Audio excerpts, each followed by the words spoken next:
Gracias. Jacob está empezando a hacer la grabación para quienes nos están acompañando y fue simpático escuchar la mención.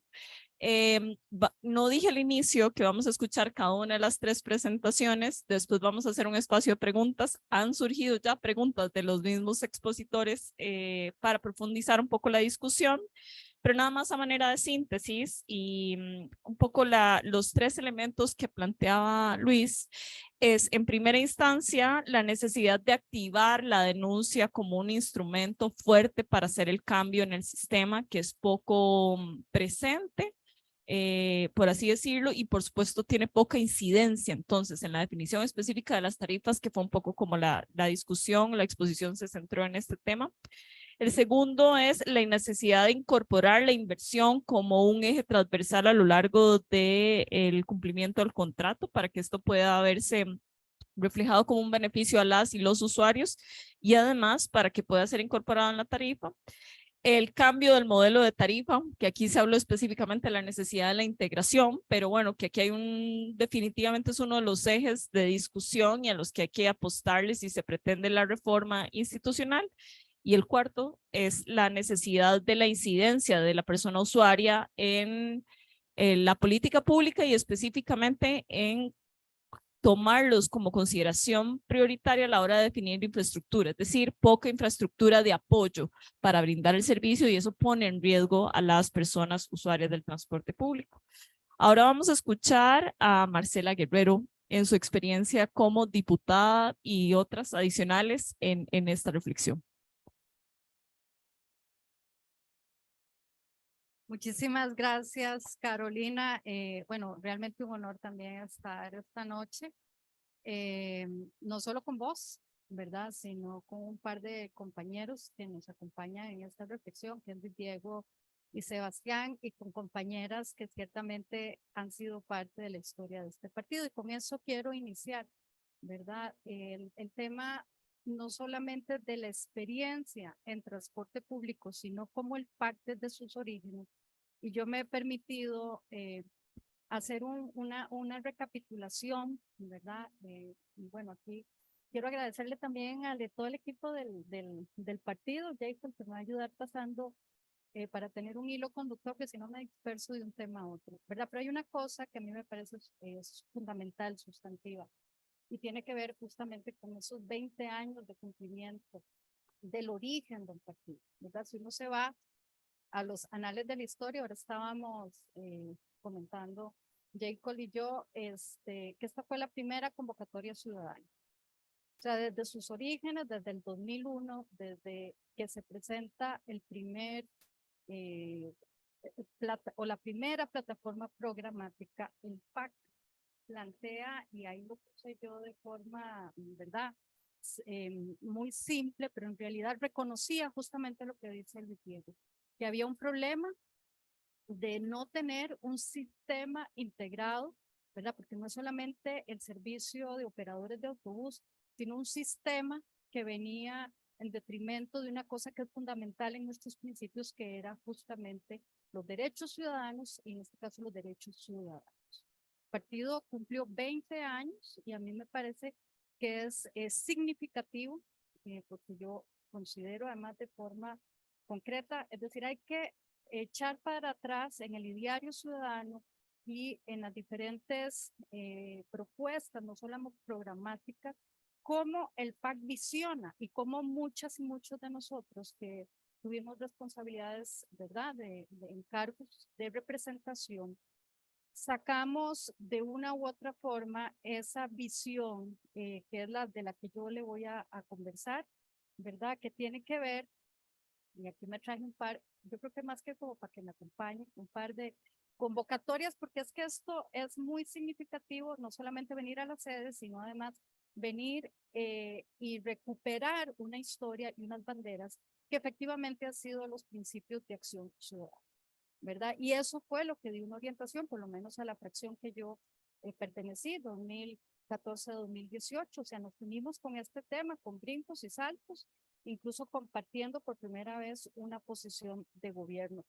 Y esto tiene además la significancia que no era solamente entrar a establecer, digamos, cuáles eran las falencias, los vacíos, las omisiones, los faltantes en materia de regulación del transporte público, como lo ha dicho Luis, no solamente por la estructura de ruta, sino por la gran falencia que ya desde principios se sabía tenía la aplicación de dos decretos. Uno que tenía que ver con la calidad del servicio, que nunca se había dado desde que empezó la regulación en 1951, que empieza la regulación en este país. Nunca se había establecido un decreto para la calidad del servicio, y lo otro tenía que ver efectivamente con sectorización, que ha sido un tema que tiene los mismos años que el PAC de no resolverse en este país. Entonces, yo quisiera señalar que cuando iniciamos,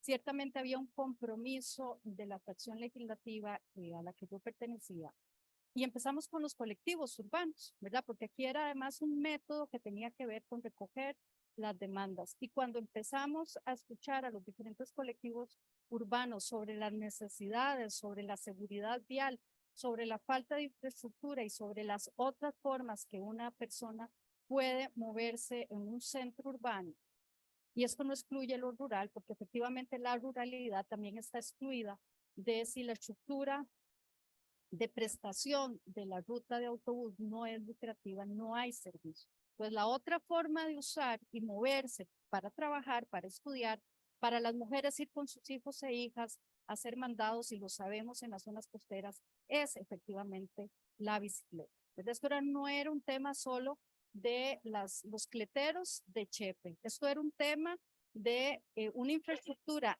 que no garantizaba el servicio como era el transporte, sino que además muchas de estas carreteras arriesgan al día de hoy incluso la vida de las personas. Nosotras y nosotros iniciamos desde el 2015, ese fue el resultado del proyecto 20.171, congresos en donde convocábamos a una gran cantidad de personas. Ahí Sebastián nos acompañó, incluso desde el MOP.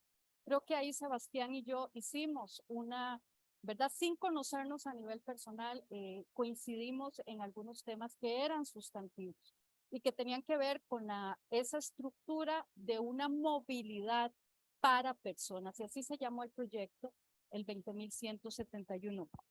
Yo quiero además señalar que esto no fue un hecho aislado de la gestión de la fracción, que me tocó a mí liderar estos temas, efectivamente. Sacamos adelante la ley 9366, que tenía que ver además con el fortalecimiento de una pirámide que estaba ajustada justamente al fortalecimiento de Incofer y la promoción del tren eléctrico en aquel momento. Esto lo sacamos desde la Comisión de Gobierno de Administración, a la par de Guillermo Santana y a la par de Elizabeth Briceño, que luego queda como presidente ejecutiva. Es decir, el PAC y el gobierno PAC tenían una visión sobre ese cambio de movilidad e integración. Le hicimos una apuesta, sacamos la ley de fortalecimiento de Incofer, ¿verdad? Pero adicionalmente sabíamos que no podíamos poner todos los huevos en la misma canasta, porque había un problema de no solamente congestionamiento, sino de impacto en materia de ambiente por la matriz de combustibles que alimenta la flota vehicular, que es donde tenemos mayor problema, y eso es un tema más que diagnosticado y sabido. Y aprovechamos justamente para promover el transporte eléctrico, y logramos como fracción, y además con una votación de mayoritariamente de otras fracciones. Es una ley que le pertenece a los costarricenses, fue una ley negociada y fue un cambio de paradigma que no solamente pretendía, y mi mayor preocupación es que ojalá que la matriz de vehículos de combustión no vaya a ser sustituida por la matriz de vehículos eléctricos. Eso es exactamente, ¿verdad? Que los importadores de carros que tienen el monopolio en este país, o han tenido el monopolio, que yo además celebro, este es un mercado pequeño, pero que han tenido el monopolio de la importación de vehículos, ahora estén aprovechando para poder monopolizar también digamos, la transición de importación de vehículos eléctricos, sin resolver nosotras y nosotros el problema de la movilidad de este país. Eso nos condena a tener que seguir hipotecados en infraestructura, porque no van a haber suficientes carreteras, ¿verdad? Creo que el impacto es positivo. La ley de transporte eléctrico además pretendía crear o pretende crear un ecosistema que yo espero que además sea promovido, ojalá lo aprovechen, plantea de forma directa que Costa Rica se convierta no solo en un importador, sino además en un tractor para que empresas se puedan colocar en este país a ensamblar y crear un ecosistema donde generen empleo y ojalá muchas mujeres puedan apropiarse de él. Esto lo traigo a colación porque esto tiene que ver con esa visión PAC grande, ¿verdad? Siguiente. Muy rápidamente, yo creo que igual que salieron en los congresos, que por cierto, hemos tenido congresos de seguridad segura y sostenible prácticamente desde que nacieron, del 2015, todavía este año se hicieron, digamos, desde una óptica, en este caso multinivel, hicimos con las municipalidades, pero yo creo que está más que diagnosticado que desde el punto de vista ambiental, desde el punto de vista de los derechos, incluso desde el punto de vista de la competitividad económica, Costa Rica está de rodillas. Esa es la santa y pura verdad, frente no solo a ¿verdad? A un gigante de las presas que nos roba calidad de vida, sino además frente a un sector que ahora vamos a entender justamente lo que decía Luis Diego, cómo nos han esclavizado justamente al modelo urbano carrodependiente. Y esto tiene una contracara, porque obviamente hoy, digamos, aunque sigo creyendo en algunos postulados que tuvo ese proyecto y voy a explicar realmente el pulso, porque esto no es un tema técnico, es un tema eminentemente político, absolutamente político, ¿verdad? Yo creo que si algo sirvió el 20.171 fue un globo sonda, yo honro a Luis Diego, a Ronald Flores, que estuvieron a la par mía, a la gente que trabajó en mi despacho, y a un montón de gente de este partido que nos partimos el alma para dar esa lucha. Porque era una lucha que venía justamente desde los orígenes del pacto. Y además esto estaba ligado, y eso y recuerdo que también está consignado en los anales, digamos, de las convocatorias, a una expansión urbana, a un uso del suelo y a digamos, a un tema que hoy, para dar respuesta a la pregunta que plantea Carolina, tiene que estar cerca del tema de movilidad. Y es un desarrollo urbano orientado al transporte. Eso es otro modelo, digamos, si podemos entrar, que es la parte de la propuesta. Voy a apurarme porque ¿cuánto me falta? Bueno, voy rápido para no robarle. Ok, muy rápidamente, como estamos, aquí nos sentimos como en la sala de la casa, ¿verdad? Muy bien, muy bien. Yo creo que ahí hay datos que a mí me interesan rescatar, no son datos, digamos, desactualizados, más bien estamos frente a una motorización de un 5% anual, lo ha dicho el Estado de la Nación, ¿verdad? Que crece, por eso digo que tal vez no va a haber ni plata ni calles que nos alcance para la cantidad de carros. Creo que hay que señalar además la dispersión, o sea, el tema de movilidad tiene que asociarse al desarrollo urbano, ¿verdad? Porque igual tiene un impacto significativo en el ambiente y además en los costos energéticos, hídricos, en plata, es decir, es una locura. Y yo creo que el PAC tiene las condiciones para hacer esta reflexión porque tiene no solo 20 años de estarlo planteando, fuimos los primeros y las primeras que lo hemos puesto sobre la mesa. Las generaciones de compañeras y compañeros en la asamblea han sido insistentes. La edad de promedio de los vehículos, ¿verdad? Básicamente son 15 años. Creo que recalcar que la flota privada consume el 50% de la factura petrolera o de los hidrocarburos, mientras que obviamente si fuésemos a flota de transporte público solo es el 10%. Y no voy a reiterar, salvo en lo siguiente, para entrar al tema por el fondo, ¿verdad? Cuando nosotros planteamos el proyecto, que incomodaba, sí, pues claro, que era un problema político, que estaba arraigado desde 1950 en este país. Ahí empezó el problema en este país, en 1950, cuando por primera vez se hace una regulación del transporte, ¿verdad? Y eso rompe con un esquema en donde quien explotaba comercialmente las rutas no tenía reglas. Entonces, ahí empieza el pulso, lo dice Vargas Cuyel, ahora lo comentábamos, en dos leyes, la 1277, no se me va a olvidar, Luis, que la revisamos, la discutimos, la 3503 que está hasta el día de hoy. Es decir, es cuando empieza el Estado a darse cuenta que la estructura de ruta no satisface las necesidades de las personas, no satisface la demanda, no es lucrativa, pero que además no hay una calidad del servicio, que empiezan los problemas. Y por supuesto, cuando nosotras y nosotros entramos a ver este tema, de ahí, pues sí incomodaba, ¿verdad? O sea, era muy difícil, ¿no? Nosotras insistimos mucho y nosotros como diputados, como equipos, como partido, estos eran los principios que cobijaban 10, puse solamente 5, ahí ustedes lo pueden leer un poco para que tengan claridad de que nosotras teníamos la matriz fundamental del pensamiento PAC desde antes de que este tema tuviera, digamos, alcance y digamos, se convirtiera como más popular. Y gracias, por cierto, a muchos de los colectivos quereteros que nos sentamos horas desde mi despacho, ¿verdad? Horas para poder definir cómo podíamos plantear algo que era absolutamente disruptivo. Muchos de ustedes conocen, pero tal vez el tema más fundamental tiene que ver con el cambio de la pirámide y obviamente un sistema integrado de movilidad.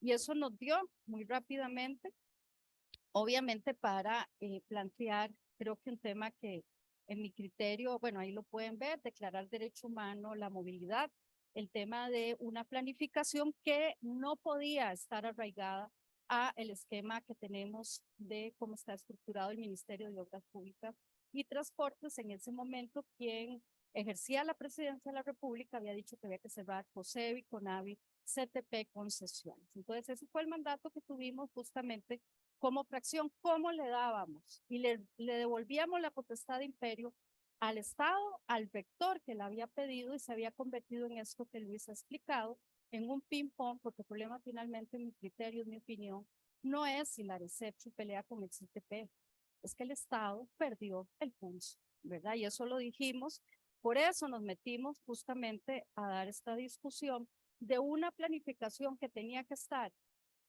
todo lo referido a movilidad estructurado en una forma de hacer infraestructura y en una condición de vialidad que no podía estar separada, porque por más decenio de la seguridad vial siguen muriendo las personas en carretera. ¿Por qué? Porque CONAVI y COSEBI no se hablan para diseñar. Por dicha hora hemos avanzado, hay todo un manual en el MOP de calles completas, pero desde entonces el PAC lo venía diciendo. Un tema fundamental que es el meollo que está estipulado, digamos, en el proyecto 20.171, que debe estar ahí en los anales, ¿verdad? ¿Cómo hacíamos para poder integrar todo un esquema de movilidad, un sistema integrado de una visión de movilidad, no solo para regular el transporte porque no daba abasto y porque se bajaba la gente, sino básicamente porque habían dos decretos, el decreto 28.337, que era el que planteaba sectorización, y el decreto 28.833, que tenía que ver con la calidad del servicio, ¿verdad? Esos decretos los rescatamos para dar una visión de sistema.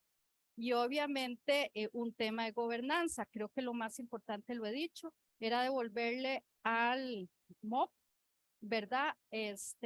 La rectoría, era plantear una división de movilidad segura y sostenible adscrita al despacho del viceministerio de transportes del MOP, era crear una gobernanza multinivel con municipalidades, porque mucho de la infraestructura tenía que ver con eso, y era crear un mecanismo de participación y consulta. Este es el esquema actual que tenemos. Este fue el esquema que se pensó, y yo tengo que honrar, vuelvo a reiterar, a Ronald Flores, que se clavó horas conmigo y con mi equipo y con la gente de nuestra fracción en ese momento a pensar cómo sí era posible hacer eso. Aquí muy rápidamente les reflejo todo ese problema político, ¿verdad? La formación de consorcios operativos, la fusión de ruta, la exclusividad de concesiones, cómo se compensaban entre empresas, otros modos de medios de transporte, modelo tarifario, criterios de calidad de servicio, todo eso lo queríamos poner a discusión en el debate de cara a las y los costarricenses.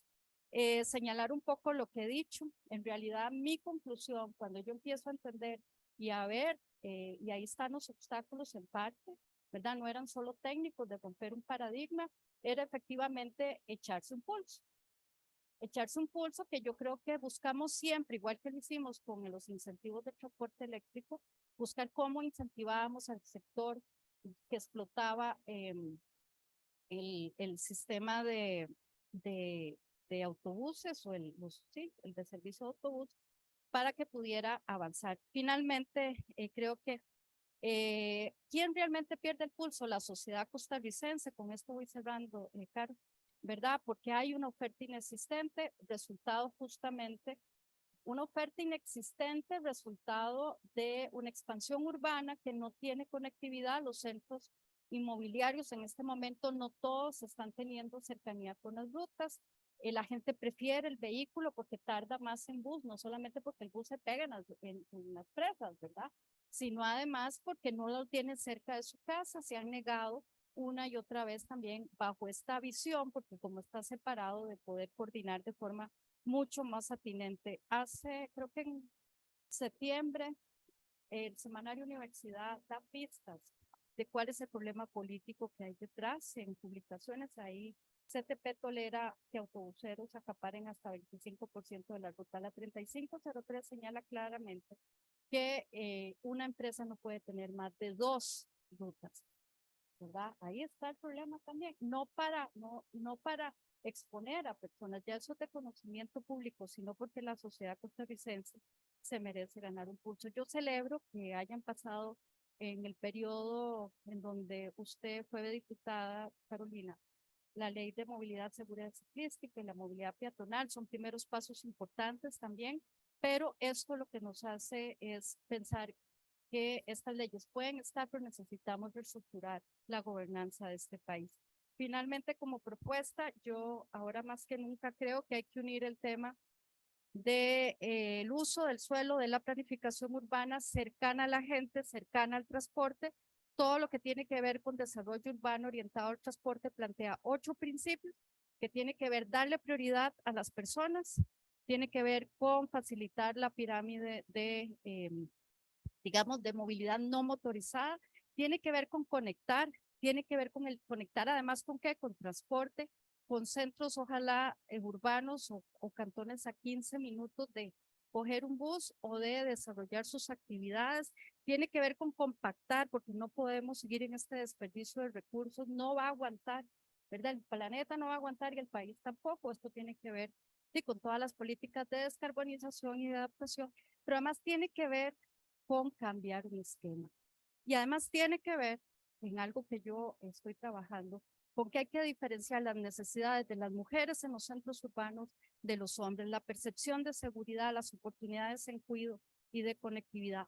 Estos fueron principios PAC desde el 2002. Todo esto que yo estoy diciendo ha evolucionado, pero está consignado en esta que fue nuestra primera convocatoria ciudadana y fue mutando hasta la fecha. Yo creo que hay que hacer una discusión de por qué todo no lo logramos y creo que hay muchos avances como los que he mostrado. Gracias.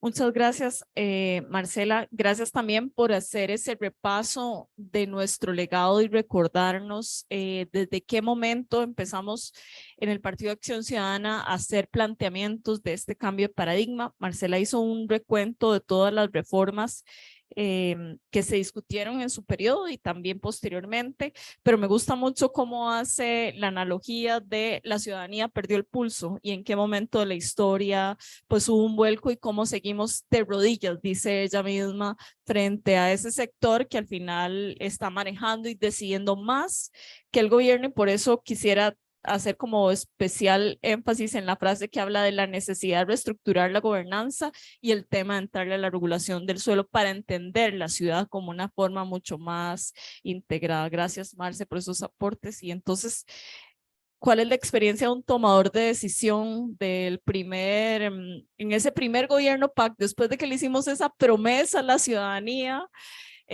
¿Cómo nos fue llegando a la administración pública e intentando liderar esos cambios? Bueno, Sebastián Urbina como ex viceministro.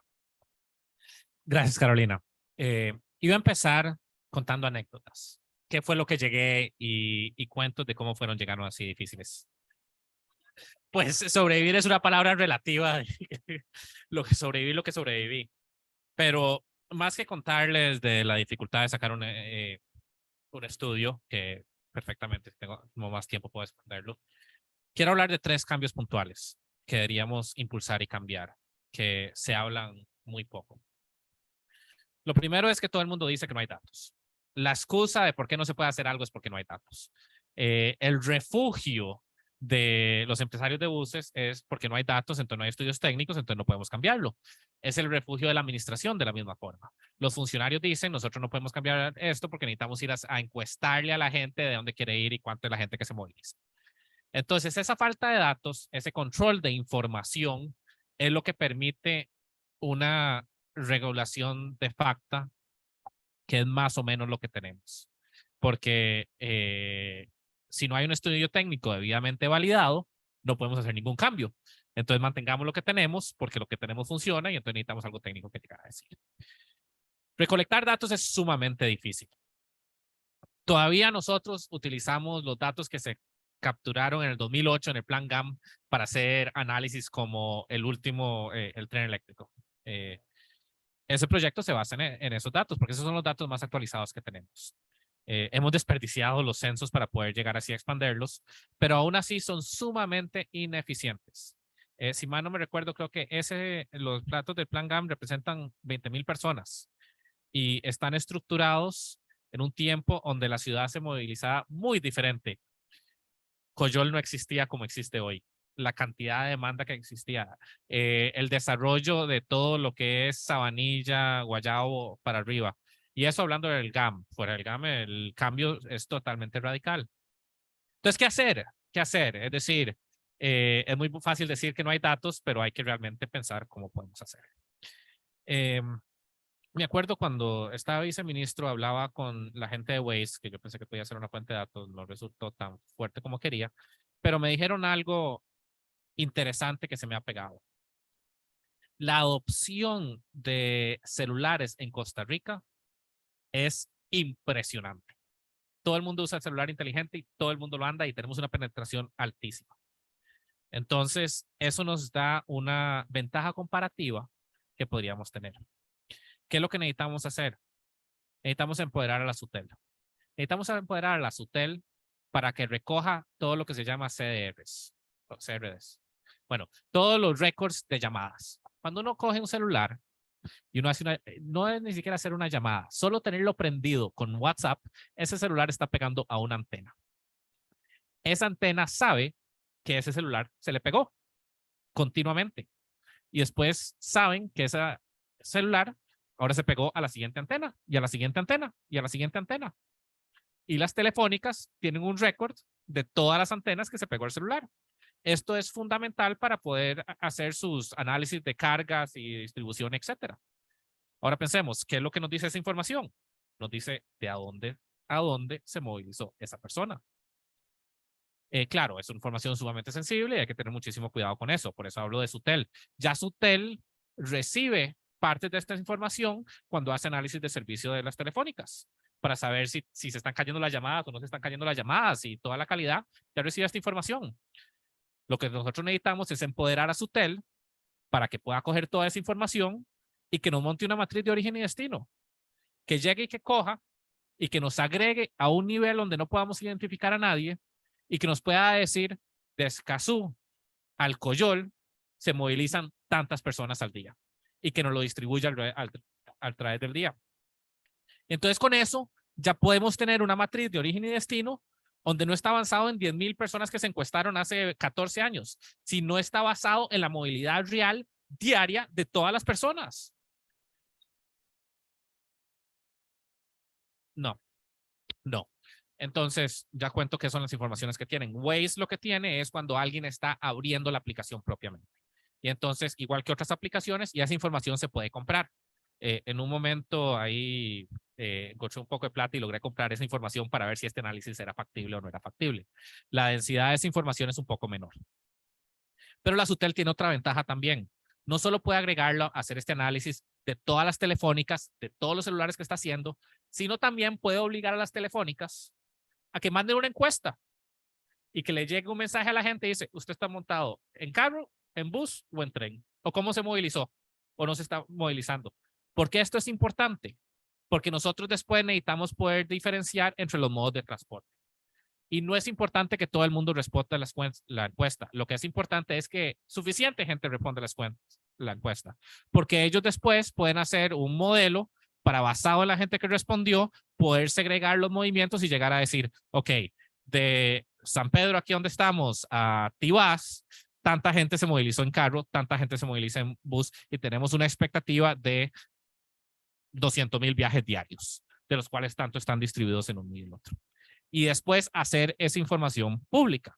Ya una vez que tenemos cierto nivel de agregación de parte de una entidad que ya tiene acceso, entonces tiene todos los protocolos de confidencialidad de los datos, poder publicarlo. Y cuando esa información está pública, ya ahora eliminamos uno de los principales barreras que tenemos para poder hacer modificaciones en el transporte público, es saber dónde va la gente. Porque aquí decimos que los empresarios controlan los datos. Los empresarios controlan sus datos. Pero autotransportes de desamparados puede llegar a decir cuánta gente se montó en desamparados, pero no tienen ni la menor idea para dónde van. No saben si esa gente se quedó en San Pedro, si esa gente va para Heredia, si va para La Juela, si va para Escudo o para dónde es que va, o si se quedó en San José. Y lo importante no es cuánta gente se montó en desamparados. Lo importante es saber cuánta gente de desamparados quiere ir a La Juela, para saber si necesitamos una ruta de desamparados a La Juela directa, si lo amerita, para poder hacer una optimización real del transporte público. Entonces ahí yo creo que necesitamos caer a la Asamblea Legislativa, porque a la SUTER no le interesa estas cosas, lo sé por experiencia propia, y obligarlos y llegar a decirles, vea, sus responsabilidades ahora incluyen decirnos cómo se moviliza la gente. Necesitamos saber esa movilidad. Y lo hablamos ahora de transporte público, pero el impacto que esto tendría en el país es enorme. Imagínese saber dónde poner un Sensinay. No solo saber a dónde vive la gente, sino también saber a dónde va la gente y ponerlo a dónde vive, a dónde va o de camino. Y resolvemos ya parte del problema, porque en realidad es en cualquiera de esos 3 puntos que suplimos ese servicio. Y así podemos seguir tirando y tirando y tirando más impactos con solo tener la información de una matriz de origen y destino determinada. ¿Y qué es lo mejor de todo esto? Que los datos ya se están recolectando. El costo marginal de hacer esto es mínimo, porque ya las telefónicas tienen todo este historial de información. Es nada más obligarlos que le den y sentar ahí un par de gente, matemáticos o computólogos o lo que sea, que nos generen los modelos y después publicarlos. Entonces, lo uno, cómo encontrar los datos, traer los datos y por qué necesitamos hacer los datos. Y eso transformaría todo. La otra cosa que me parece fundamental es el transporte público, como medio mencioné anterior, se maneja en las sombras, pero se maneja en las sombras inclusive desde el punto de vista de la administración. Nosotros, para todo lo que tiene que ver con fondos públicos, hemos sido muy transparentes y hemos tratado de expandir y tenemos la Contraloría y ahora tenemos SICOP, donde todo el mundo se puede llegar a meter a un expediente. Pero uno va a preguntar el expediente de tal empresa y no existe y no se lo dan y no pueden llegar a decir, no hay, y vaya, busque el de Arecep, es diferente al de el CTP, y las empresas presentan unas cosas en un lugar y otras cosas en otro, y ahí hay todo tipo de modificación. Entonces, lo siguiente que yo creo que es importante es que hay que transparentar las gestiones y los expedientes de las empresas ante el CTP. Hay que saber si tal empresa le salen los permisos en una semana y a otra le salen en 3 meses. ¿Y por qué a los de una semana es esa? ¿Y cómo se hace eso? Teniendo un sistema tipo SICOP, donde está el expediente electrónico de todas las empresas, ya tenemos tecnología, donde podemos ligar a Arecep en un expediente único, a Arecep y el CTP, donde entran todos. Y ahí hablo no solo todas las empresas, sino todas las gestiones que manda un empresario, el acuerdo de renovación, los cambios de flota, los horarios, las rutas, todos los aumentos, las solicitudes de aumentos tarifarios, etcétera. Completo, todo el expediente, con fechas de inicio y un estatus de cuáles son todas las gestiones que están pendientes y que están en parte del proceso. Y además, yo iría más allá, que hay otra cosa muy interesante. El modelo tarifario prácticamente nadie lo sabe aplicar. Todo el mundo hablamos del modelo tarifario, que es ahí un modelo econométrico que dicen que es un poco de álgebra que se hace con ciertas cosas, que podríamos crear un simulador en el expediente y que la gente pueda llegar a meterse a decir, ok, si esta ruta me renueva todas las buses a que sean nuevos, ¿cuánto va a ser la tarifa? O si lo hacemos de 10 en 10, o si sube la gasolina tanto, o si baja tanto, o si la demanda es 10% más, o si la demanda es 10% menos. Que todos estos Exceles que se están utilizando para calcular las rutas y calcular las tarifas, que transparentémoslos, hagámoslos, estandaricémoslos, creemos una aplicación y que sea de acceso público. Porque esto es fundamental también, no solo la transparencia, sino porque volvemos a lo que estaba hablando Luis, cuando tenemos estas audiencias de usuarios. Los usuarios no tienen herramientas para quejarse. Lo único que pueden llegar a decir, hey, es muy mal y la tarifa está muy alta. Y no tienen cero herramientas. Pero si hubiera un simulador donde ellos puedan llegar así a ver, ellos pueden llegar a decir, no, un momento, vea, yo metí todo esto y no quiero que me renueven los buses, o que solo renueven 3, o esta empresa aquí ya me tiene que renovar los buses, o que los mismos usuarios, porque en este momento los que piden tarifas son los empresarios de buses, y entonces piden tarifas cuando meten un bus nuevo, pero no sé si sabían, hay depreciación acelerada. Entonces ese bus nuevo, los primeros años se paga más que los siguientes, pero cuando ya se acabó la depreciación acelerada, los empresarios de bus no van a pedir que le bajen la tarifa. Y los usuarios no tienen la capacidad de hacerlo. Y Arecep no hace tarifas ordinarias porque no tiene la parte de la capacidad. Pero si tuviéramos un simulador donde se puedan llegar a meterle, esas audiencias públicas ya se va balanceando un poquito el poder entre uno y el otro. Y se va transparentando. Aquí todos asumimos, a falta de evidencia, de que hay cosas que no deberían pasar, que pasan en la administración del transporte público. Yo creo que la corrupción hay que combatirla y hay que buscarlos y hay que les caiga todo el peso de la ley. Pero también hay que buscar las herramientas de que sea más difícil ser corrupto. Y una de las herramientas más fuertes de limitar la corrupción es con la transparencia.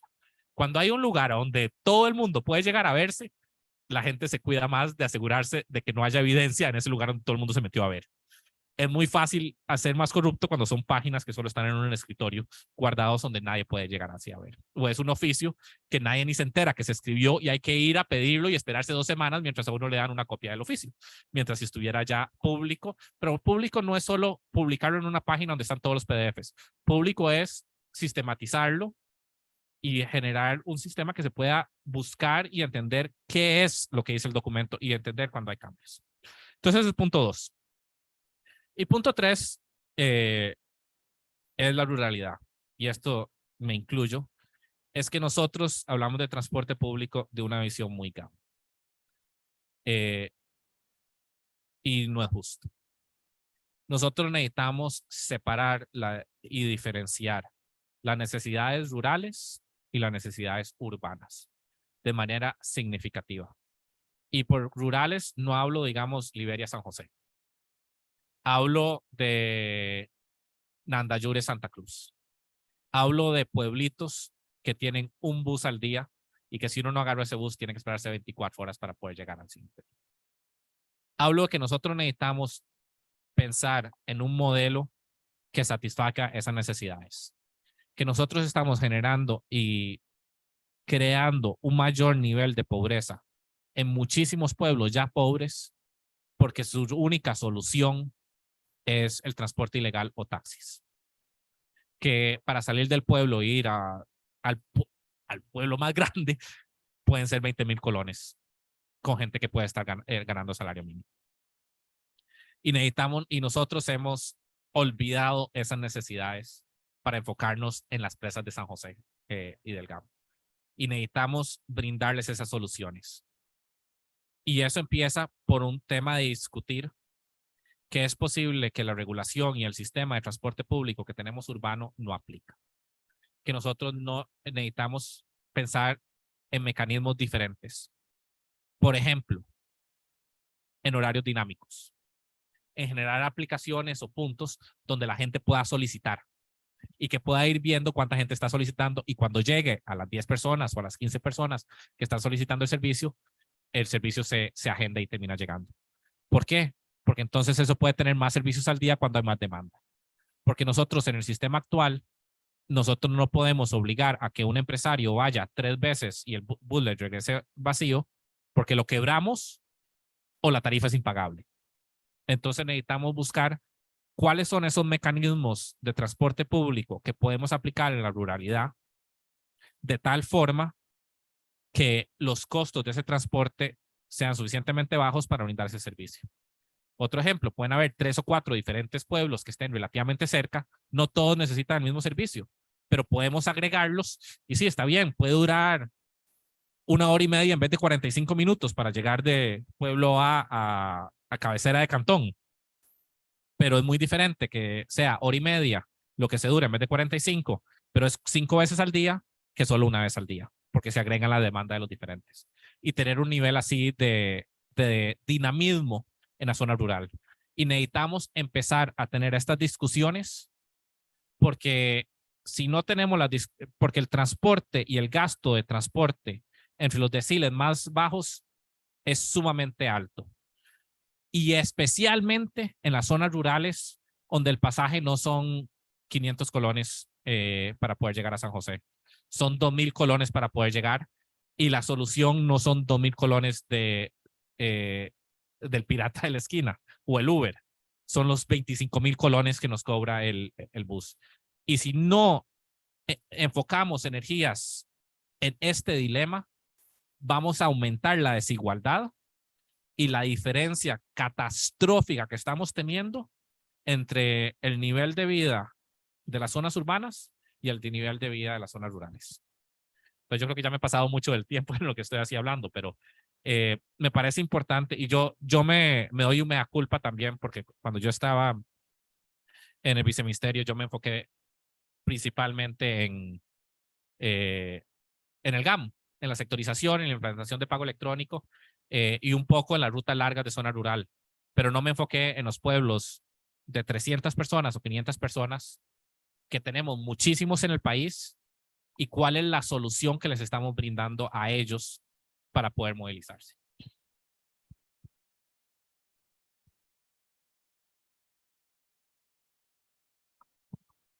Muchas gracias, Sebastián, por esta hermosa síntesis. La primera sobre cómo generar los datos de manera mucho más actualizada, que aquí me atrevo a pensar que tener esa información puede botar o llevar al traste con planteamientos de posibles soluciones que teníamos en el pasado, que vienen de los 80 a los 90, que al final no se han dado. Por ejemplo, quizá esa matriz origen-destino nos pueda comprobar que sectorización quizá no es, sino es otra, o es hacia otros lugares, otra información.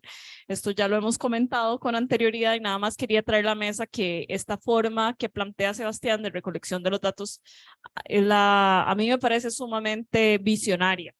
El segundo, que tiene que ver con ese legado PAC también de la transparencia en el transporte público, me parece fundamental posicionarlo como una de las soluciones para eliminar corrupción. Y la tercera, la ruralidad, que dicho sea de paso, se demostró que después de la pandemia bajó la frecuencia, subió el precio. Entonces, encima de que el tema de la ruralidad era sin resolver, en este momento está aumentando. Entonces abrimos el espacio para las preguntas, para ver quiénes tengan o también de las compañeras presentes. Vamos a ver, vamos a empezar de acá para allá porque todas tienen una consulta y vamos a priorizar quienes están aquí en la sede para que sea un incentivo para otro foro.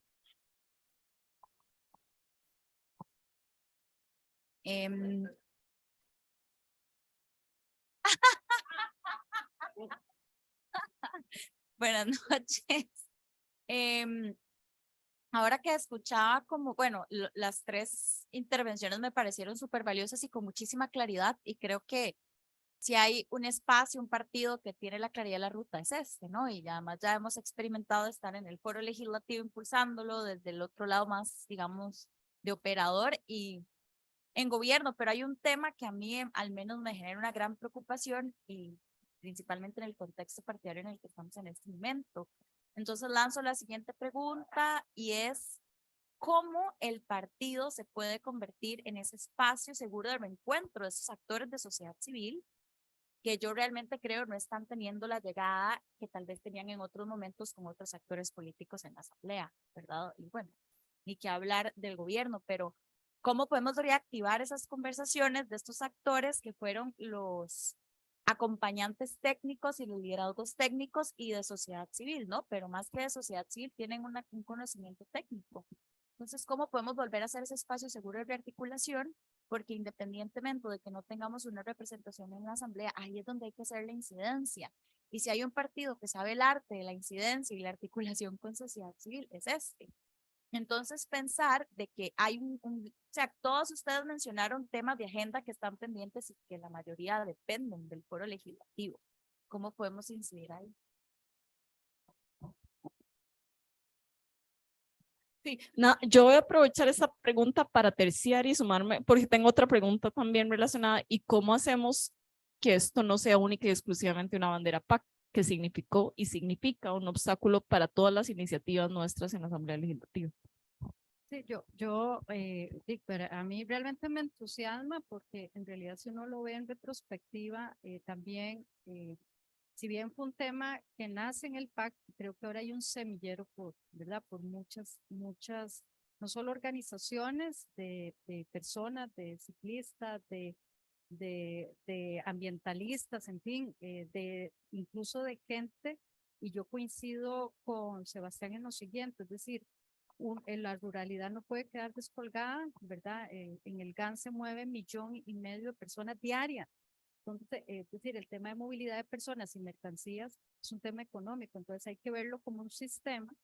El Produce incluso señaló en un informe del 2021 que personas con menores necesidades insatisfechas estaban más distantes de tomar ¿verdad? Una posibilidad para movilizarse. Entonces, tenés toda la razón. Pero volviendo a la pregunta, Ana Gabriel, yo creo que es fundamental lo siguiente. Primero, reconocernos internamente, ¿verdad? En este recorrido de aciertos, de desaciertos, de frustraciones, pero también de alegrías en términos de la cosa lograda. Creo que definitivamente tiene que haber una conciencia y creo que aquí hay grandes personas. Aquí tenemos, por ejemplo, 3 que son personas puente con otros sectores que podemos ir creando. Más que un tema alrededor de solo el PAC, es parte de un movimiento que es el tema original, una forma de hacer las cosas. Y creo que efectivamente, si bien no estamos en una ventaja en Asamblea Legislativa, por ejemplo, el expediente este que amplía la vida útil de los autobuses de 15 a 20 años, donde yo veo a una mujer como Nicole Mesen, ¿verdad? A un montón de colectivos dando la lucha. Nosotros tenemos humildemente que reconocer que nos tenemos que poner a la par de ellas y ellos, ¿verdad? E ir reconociéndonos, ¿verdad? O sea, yo reconozco además iniciativas, por ejemplo, que Carolina ha convocado a nivel de los usuarios, que nunca ha sido una cosa fuerte, pero creo que tenemos primero como que esto, ¿verdad? No voy a decir entusiasmarnos, sino sobre todo encontrarnos. Yo creo que lo que yo pensaba hace 8 años no es lo mismo que pienso ahora cuando presenté el 20.100, lo presentamos 18 diputados, además no era mío, ¿verdad? Pero sí fue un esfuerzo PAC y creo que lo que hay que hacer es poner una perspectiva común. Y ahora lo que nos corresponde es recuperar nuestros métodos y nos poner a la par de la gente, ¿verdad? No es fácil, pero hay un montón de personas puentes para ir creciendo eso. El instrumento partido es un instrumento, no es un fin en sí mismo, esto puede mutar en muchas otras cosas, pero lo que es cierto es que aquí está la base de un Estado social de derecho que respeta derechos y que probablemente vamos a tener que buscar una ruta también para ponernos detrás, a la par, y cuando nos toque volver a coger liderazgo, cuando nos corresponda volver a los espacios que estoy segura que vamos a volver. ¿No? De la realidad política. Por eso me cae bien, ¿verdad? Yo quiero hacer un comentario muy breve. Creo que todavía tenemos músculo político con regidoras y regidores. Nosotros tenemos necesariamente que hacer una convocatoria política a esos actuales representantes que tenemos en las municipalidades y marcar una línea, porque con una línea política desde esos gobiernos locales y con una comunicación muy franca, como decía Marcela, con los colectivos urbanos, hay que empezar a cambiar la mentalidad del pueblo. Nosotros estamos en una zona de confort y este pueblo se queda muy cómodo en su zona de confort. Por ejemplo, decirle a la gente, explicarle y hacerle comprender que tener un automóvil no es un derecho, sino un privilegio. Y ese privilegio debe ser pagado como un privilegio. No es cosa fácil y se va a meter uno con gente con poder que se va a oponer. Pero los colectivos urbanos han sido capaces de reaccionar a ese poder y plantar ideas nuevas que sobre todo con gente joven pegan. Entonces yo creo que el partido está obligado a llamar a sus representantes municipales y a los colectivos para empezar con este tipo de acciones.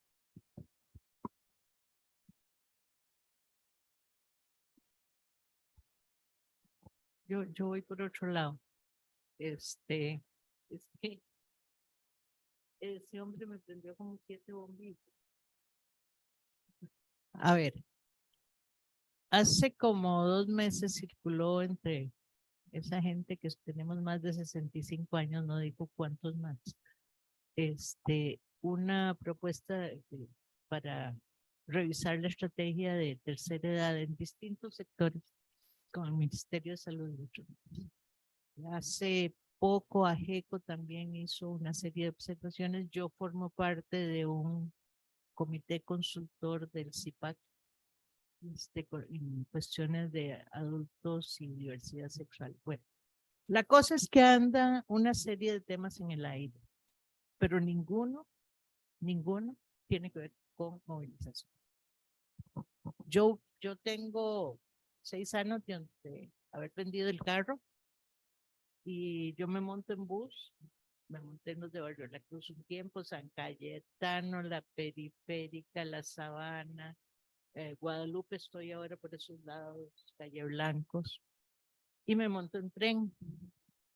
Y en todos lados me piden la cédula, yo meto la cédula, no, yo no, mentiras, el señor, o agarro un papelito hecho mierda, donde apunta el número de cédula. Yo confío en el que mete la cédula así en algún chunche, pero el que tiene un papelito en un cuaderno donde los resortitos ya incluso se van a reventar en cualquier momento, o sea, en este país, y cuando uno viaja a Punta Arenas a otro lado, también te dan una tarifa distinta, hay una manera de saber dónde estamos caminando los viejos y las viejas. Dentro de 5 años van a tener un montón de gente a pie, porque los carros nos salen muy caros. Porque además, como decía Yeti Raventós y Cisca, no hay nada más lindo que volverse a montar en un bus. Esas madres descubrieron los buses hace como 3 años, ¿verdad? Están fascinadas con los buses. Sí, sí, sí, es cierto. Ahí hay un sector que es muy importante en la lucha por una movilización más práctica. Yo donde veo un bus con escalera, la puta, qué pereza. Pero donde me encuentro un bus como los antiguos de la periférica, por los que todavía lloro, ¿verdad?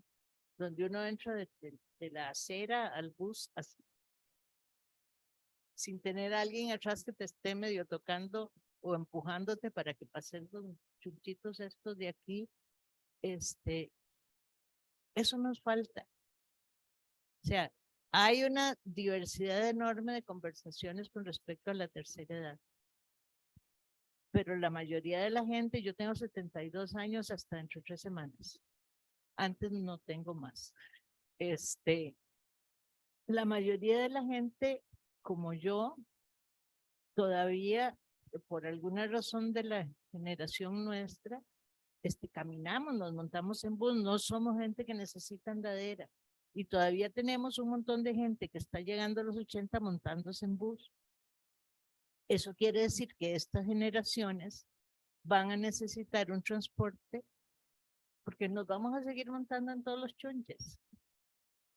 Entonces yo creo que eso también debería ser una lucha pacta, porque yo hice como 3 páginas de observaciones a lo que pasó al Ministerio de Salud y hice 2 con respecto a movilidad, pero yo creo que la gente no se está preocupando por la movilidad urbana.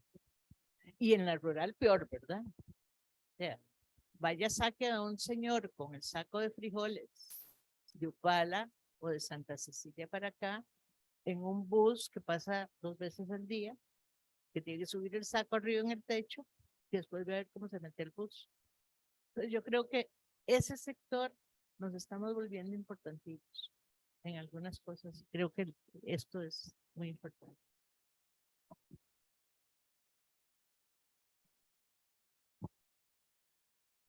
Gracias. Sí, importante eso de las diferentes poblaciones, no solo de las diferentes regiones, sino las diferentes poblaciones, sobre todo la adulta mayor, pero ahora que tuve la oportunidad de estar en Suecia, los buses tienen hasta partes para que lleguen la persona con coche directo, entra y hay un área donde pone el coche, ¿verdad? Por ejemplo, para las personas con bebés. Hay que ver las congojas que pasan las mamás tratando de sacar a los niños de los coches para meterlos en los diferentes transportes, etcétera. Mi pregunta era, o tal vez mi observación o comentario, es que hablando de las zonas no urbanas, de las zonas costeras o de los pueblos de, de las, ¿cómo se dice? ¿Cómo de? Sí, pero rural, gracias. Se me olvidó la palabra. Una cosa que ellos resuelven mucho es andar en bicicleta. Es más, andan toda la familia, anda gente mucho mayor.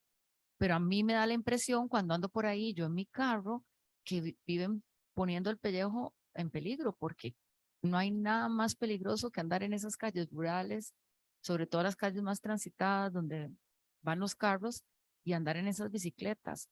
Y cuando no son esas calles principales, son el Polvazal, etcétera. Entonces, conectando lo de la pirámide, yo veo pocos proyectos que le den más seguridad, más facilidad, incluso rutas interconectadas para que de bicicletas se muevan de un pueblo a otro. Yo creo que.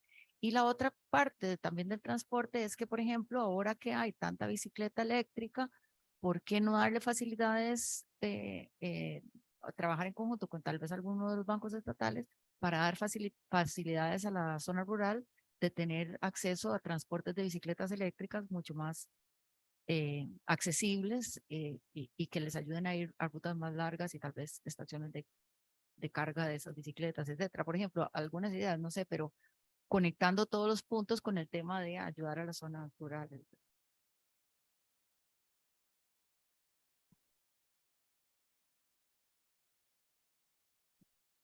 Gracias. Andrea, todas estas observaciones tienen que ver con una definición de una política pública.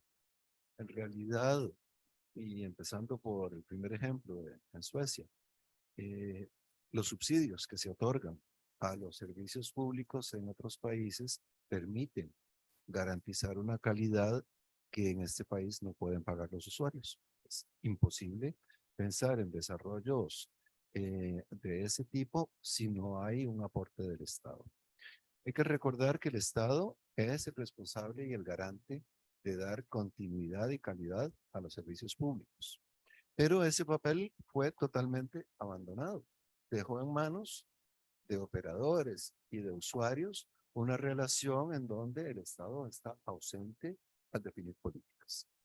Hay más de 50 comunidades en este momento en el país que se quedaron sin transporte por efectos de la pandemia y están viajando entonces, como decía Sebastián, en piratas y en Uber y de la gente que se está ganando sus frijoles transportando gente. Si eso pasara en área metropolitana sería un escándalo, pero como es en zona rural alejada, ni se entera nadie. Ahora viene un fin de año en donde puede haber una ruptura del sistema, porque no ha habido ninguna explicación de que el sistema de transporte colectivo está sin dinero para pagar aguinaldos, para pagar marchamos y otras cosas. Y los bancos no están prestando dinero.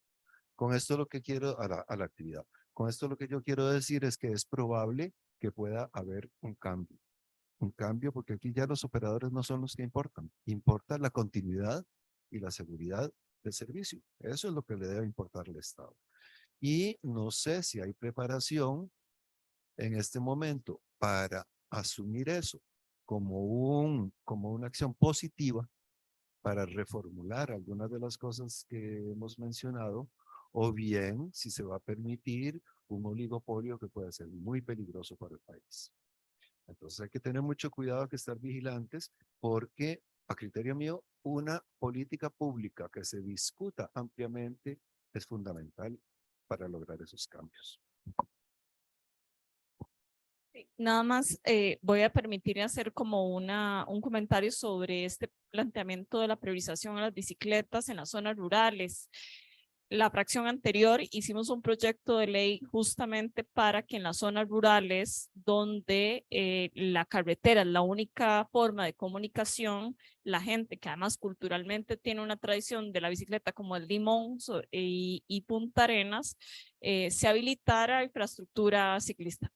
La respuesta de las autoridades fue negativa, del MOP y de todas las autoridades a las que les hizo consulta, porque la prioridad es el vehículo. Entonces no se le podía bajar la velocidad a los carros, porque esa era la argumentación para no construir, porque la prioridad era el carro y la bicicleta no podía circular en ese espacio porque el límite de velocidad obviamente atentaba contra esa persona, obviamente, pero entonces la respuesta de una institucionalidad pensada en función del carrocentrismo no es posible disminuirle la velocidad al carro, o sea, si es así, entonces de ahí lo planteo porque la reestructuración de la gobernanza de la que habla Marcela es uno de los pilares nuestros como partido y que en gran medida va a resolver todas estas manifestaciones de donde el ser humano no es lo prioritario.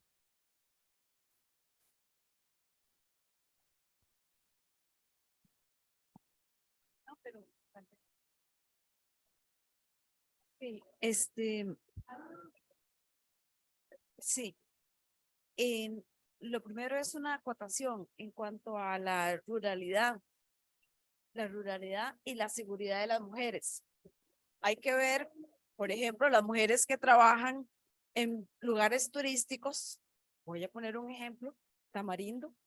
Ellas salen y se tienen que montar en lo que hay. O sea, hay un bus, sí, efectivamente, pero llega cualquier cantidad de gente que no, por distintas razones, no tiene trabajo en San José, se consigue un Hyundai viejo y se va a hacer transporte. Hay que oír las historias de horror de la seguridad de las mujeres en la parte rural, teniendo que utilizar, ya sea salir con su hijo o ir a su trabajo, transportarse, por ejemplo, de Tamarindo a Lorena, a Cartagena, a Tempate, solas, con un desconocido, donde quedan a la mano de Dios. Y para don Luis Diego, en cuanto al ocultamiento de los datos, yo recuerdo que se había hecho una iniciativa de la medición de la calidad en el servicio. Inclusive yo estuve detrás de la capacitación que se iba a hacer. Andaba en el ECA, andaba en Procame, andaba aquí, andaba allá, y eso se perdió. Usted que sabe que, usted que está en el medio y ha sido operador, ¿qué pasa con eso? Muchas gracias. Efectivamente, la evaluación de la calidad del servicio es uno de los factores fundamentales dentro de lo que hemos estado hablando. Marcela conoce muy bien la historia y se hizo un manual por decreto ejecutivo. Empezó haciéndose con profesionales que se dedicaban a la ingeniería y que se dedicaban a los análisis de calidad, que en realidad es una cosa bastante simple. Hay criterios A, que son administración, criterios U, que son usuarios, criterios O, que son operadores. Una de las más fuertes críticas que yo encuentro a esta forma de evaluar es que los criterios de la administración sobre estado de la infraestructura y un montón de cosas más de la tramitología no se le achacan a la administración, se le achacan al operador. Entonces, desde ahí se falsea. Con los usuarios es simplemente una encuesta rápida de calidad en cuanto a frecuencias, horarios, tarifas, que tampoco terminan resultando en una verdadera evaluación de la calidad, porque no se consideran tanto, y luego se decidió trasladar a los entes acreditados a través del ECA a algunas empresas.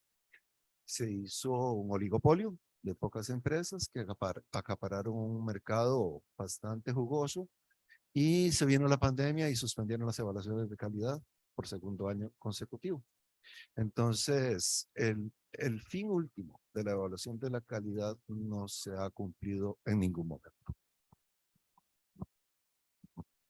Yo quisiera hacer 3 precisiones y voy a empezar por lo que usted acaba de señalar sobre la seguridad de las mujeres, ¿verdad? Sobre todo en esta semana que estamos en el 25N de noviembre, como una forma de erradicar, ¿verdad? Y de todo tipo de violencia contra las mujeres. Todo lo que tiene que ver con peatonización, con movilidad, con uso del transporte, con el derecho que tenemos las mujeres para poder tener no solo acceso, uso y disfrute, sino además tener oportunidad en igualdad de condiciones de tener algunos apoyos mínimos para poder diferenciar que nosotras tenemos necesidades, incluso uso y origen y destino muy diferente en razón de nuestras actividades diarias. No es lo mismo estar con la responsabilidad de salir de la casa y ir al trabajo, que es lo que por el rol asignado tienen los hombres, ¿verdad? De ser el que sale y la mujer la que cuida, que la cantidad de viajes que tiene que hacer una mujer. Desde ahí incluso está planteada digamos, una nueva perspectiva de cómo las mujeres nos movemos y cómo las mujeres hacemos uso del espacio público y por qué tiene que haber, incluso yo creo que es una etapa temprana, pero la zonificación de los planes reguladores donde confinan a las mujeres a que estén en zonas residenciales, mientras que la actividad económica y la actividad comercial y otras oportunidades están lejos de su casa, siguen confinando a la mujer al espacio de lo privado. ¿Verdad? Y esto no tiene que ver con echarse un pulso, tiene que ver con igualdad de condiciones. Si yo, además de ser madre, además de que tengo que llevar a alguna persona adulta mayor, a una persona con discapacidad, a que tenga un servicio de salud, si además quiero estudiar y trabajar, pueda tener esas condiciones. Yo, ahora que Ana Gabriel lo planteaba, la verdad es que a mí me entusiasma mucho empezar a encontrarnos con estas visiones, ¿verdad? Que hace 8 años no estaban tan definidas y ahora están más maduras, incluso en la sociedad, para poder hacer el cambio cultural.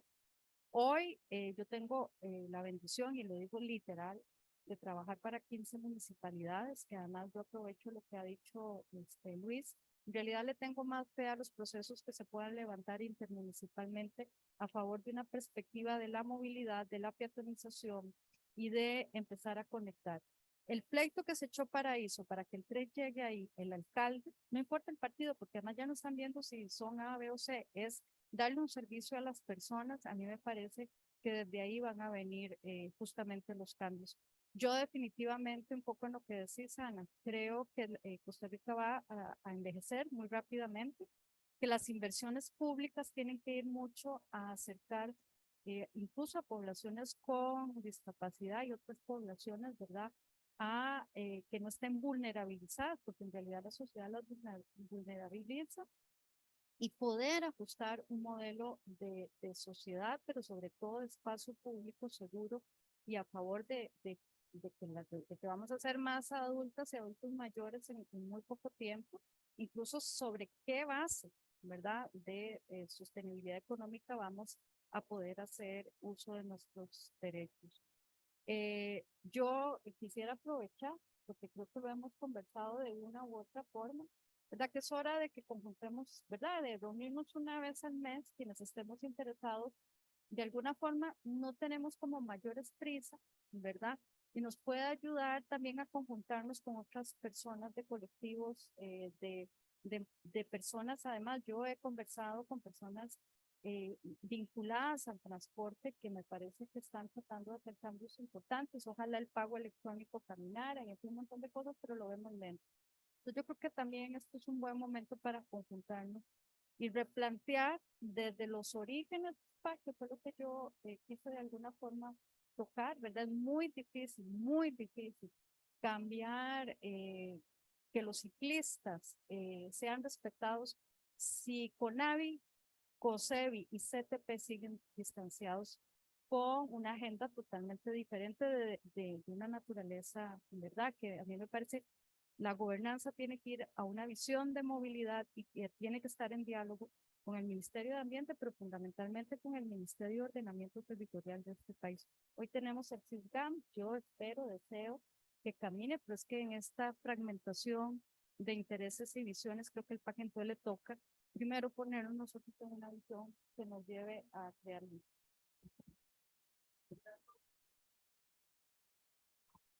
Hay una pregunta sumamente vinculada a esto que estás desarrollando y para no cortar la idea de Fran Carazo desde Guanacaste, por cierto, siempre de seguidor en estos temas, sé cómo pueden involucrarse los territorios rurales a los temas de movilidad desde la acción ciudadana. Entonces, vinculado un poco con lo que plantaban a Gabriel, con lo que decías vos de cómo desde el partido y considerando esas representaciones partidarias en esas zonas, podemos hacer una diferencia. Esa para vos y tal vez Sebastián.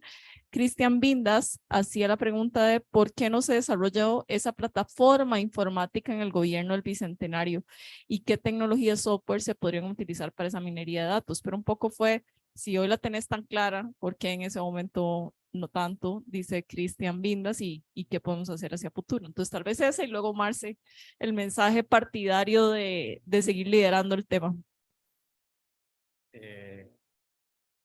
Primero, cuando yo estaba en los 2 años, yo tenía ese proyecto. Tenía en el primero del análisis de datos, había encontrado un par de profesores de matemática de la UCR que estaban interesados en hacer la parte del análisis y había iniciado y pasé 8 meses pidiéndole a Alice que me diera los datos.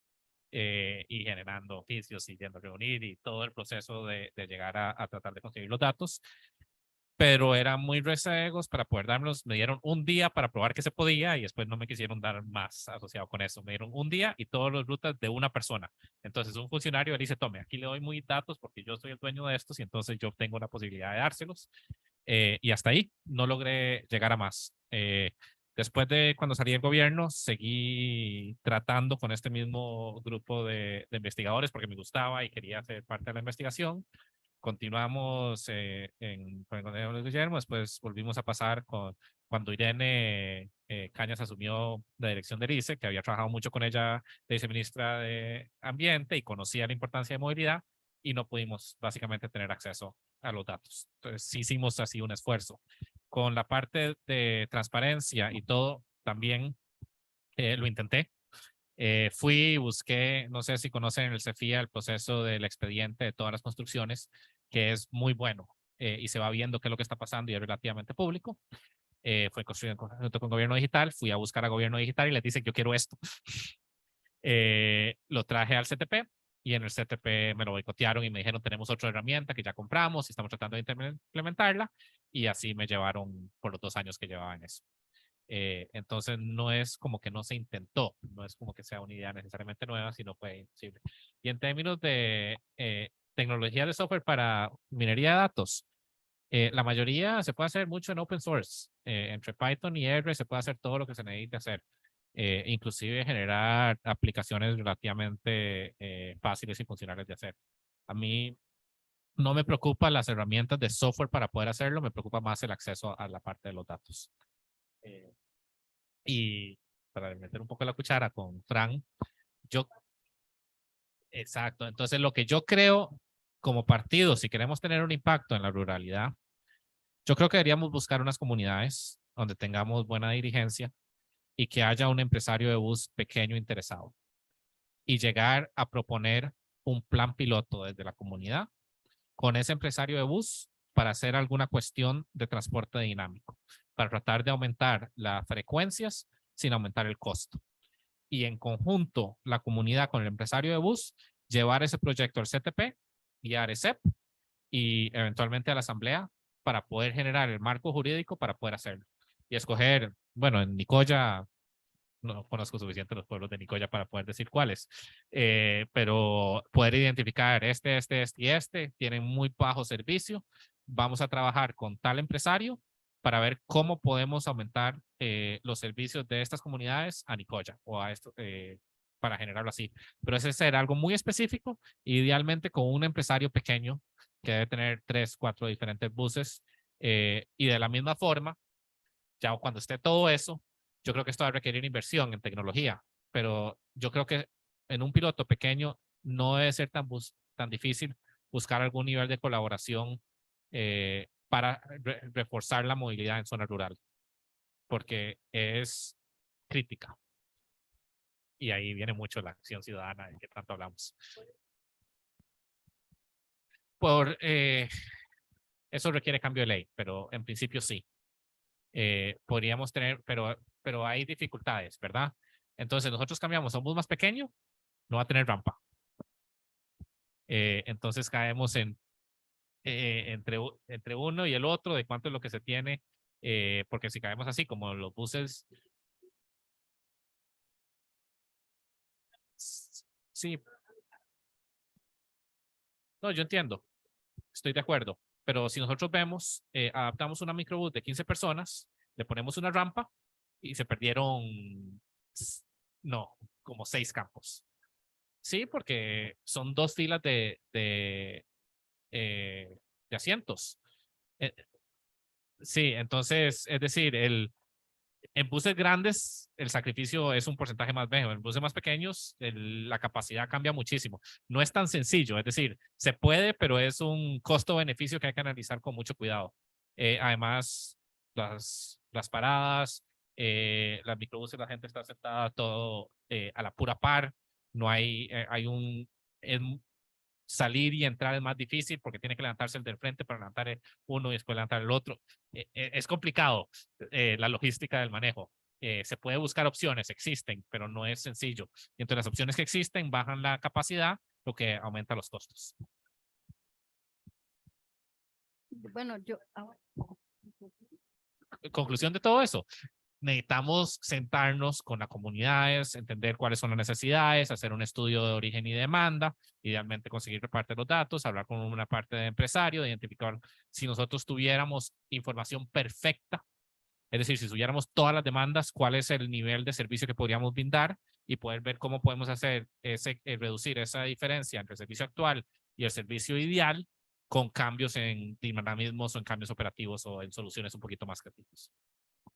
yo voy a puedo complementar esto último que dice Sebastián, es decir, yo creo que las realidades territoriales son distintas. Hay que irse a sentar, ¿verdad? Con las comunidades o con uno más cantón. O sea, Guanacaste tiene una dinámica que a mí me parece interesante. Es decir, yo creo que de las zonas costeras es de los cantones que puede tener más dinamismo económico por diversas razones y por lo tanto hay un factor que puede beneficiar diversas formas de transporte. Pero lo primero es que hay que irse a sentar porque no creo que solamente tenga que ver con el transporte remunerado en modalidad autobús, tiene que ver con qué otras formas de movilidad quieren, incluso para las mismas mujeres. Sí tiene que estar regulado, o sea, me parece una buena ruta, porque si no pasa las agresiones sexuales que vimos a principio de año, ¿verdad? De mujeres turistas que no tenían otra forma que los tuk-tuk en el Caribe Sur. A mí me tocó estando en el INAMU, ¿verdad? Atender una situación que se ha normalizado justamente porque las mujeres, por una serie de razones, estas mujeres son agredidas justamente porque no estaban regulados los tuk-tuk y a la fecha no van a estar regulados, fue todo un tema, ¿verdad? Es una dinámica económica con una dinámica social compleja, en donde yo creo que cualquier opción tiene que hacerse de la mano con la comunidad, pero además regulado. Y aquí tenemos otro problema del que no hablamos hoy, que son los servicios especiales, que de alguna forma, digamos, el mismo sector empresarial está dando comodidades, porque ¿verdad? Su colaborador que vive en Lima, la Lima en Cartago, tiene que ir al Coyol, y entonces les resulta carísimo, les resulta más fácil darle un apoyo. Es decir, esto es una dinámica en donde yo creo que hay que ver de forma diferenciada. Ahora, Yo quiero ajustar, vos misma, Carolina, ha sido muy interesada. Yo creo que las municipalidades, que además en muchos lugares es el único estado que existe, ¿verdad? O sea, no hay más institucionalidad, juegan un papel fundamental también como partícipes, porque les mueve la economía, porque les mueve la gente, por una serie de razones. Entonces, yo realmente creo que hay que volver los ojos a la territorialidad. Hay un plan territorial, una estrategia territorial, pero en el caso nuestro, a mí me parece que, por ejemplo, hay tres cosas como partido, ¿verdad? Una tiene que ver, yo realmente creo que hay que apoyar la lucha que se está haciendo para que las unidades de autobuses no pasen de 15 años a 20 años, sobre todo porque la hacen en la ley de las 7.600, que me parece un irrespeto a las personas con discapacidad, porque hay muchas unidades por diferentes razones que no han, ¿verdad? Nunca se modernizaron, digamos, en ese sentido. Esa lucha hay que darles un espacio partidario que podemos apoyar detrás, no importa, ya no tenemos el protagonismo, hay que estar ahí, porque ha sido una lucha nuestra. Lo otro creo que es irse a sentar, ¿verdad? A compartir una visión en donde creo que el uso del suelo en esto juega un papel fundamental. No podemos seguir extendiendo ni la mancha urbana de San José ni la mancha urbana de ningún otro lado. Creo que definitivamente tenemos que sentarnos como partido a compartir visiones porque creo que podemos seguir proponiendo cosas. Eso me parece importante y yo me apunto una vez al mes. Excelente. Entonces queda la invitación a seguir manteniendo esta discusión sobre movilidad, no solo en los expertices que ya hemos desarrollado en el partido, como los que nos acompañaron en el panel, sino también desde la visión de las y los usuarios y desde la zona rural. Grace nos hacía una última invitación a reflexionar, pero es más del plano, pasamos justamente de la ruralidad ahora a cómo cerramos en el plano de lo internacional. Entonces Grace dice, ¿cuál puede ser el futuro de Costa Rica ante las negociaciones del cambio climático? Cuando tenemos un escenario prometedor en el contexto internacional y nacional con la implementación de los acuerdos asumidos para declarar a Costa Rica libre de exploración y explotación petrolera. O sea, la movilidad es un eje clave y transversal en la perspectiva internacional en el papel que tiene Costa Rica. Es un poco como Costa Rica frente a negociaciones de cambio climático y eso no el tema de la movilidad, un eje realmente transversal en esa agenda.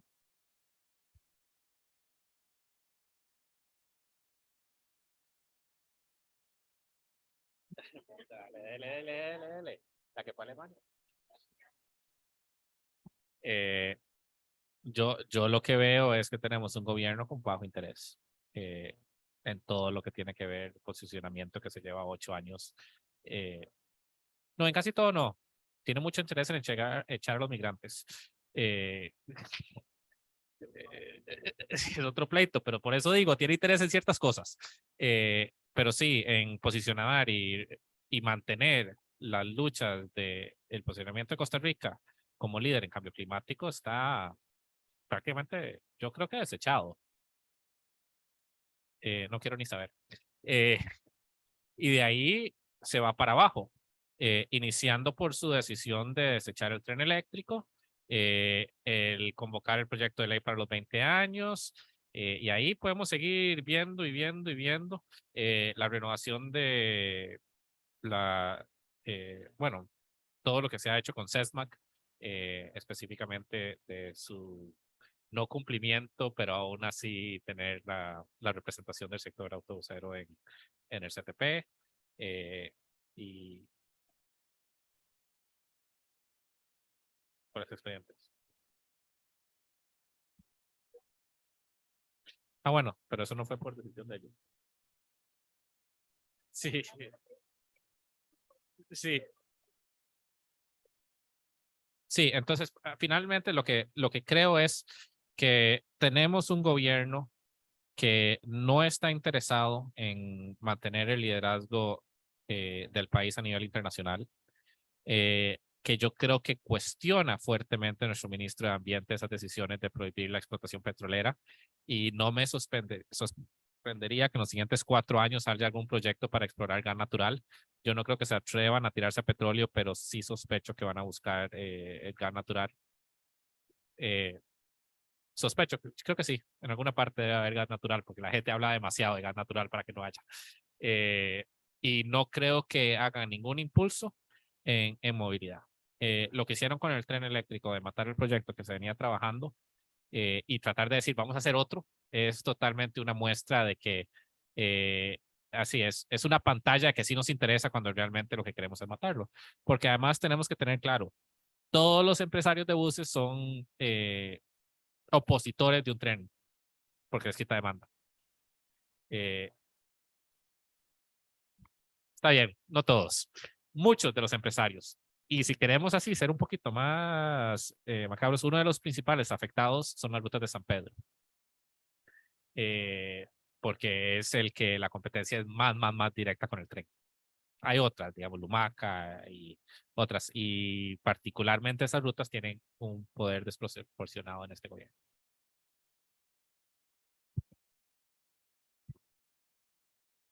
Ese cierre deja más claro que nunca la necesidad de que el partido siga existiendo y siga siendo abanderado de estos planteamientos modernos, visionarios.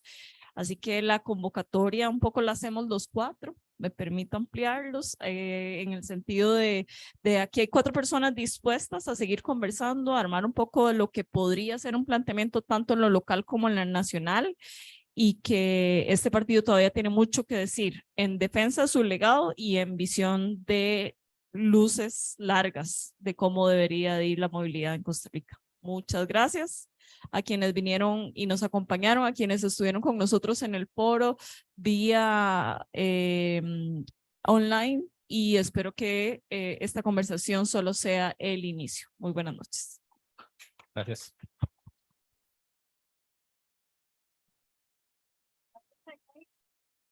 Gracias, Jacob. Sí, no, gracias y todo el resto del equipo de la sede que también lo hace posible.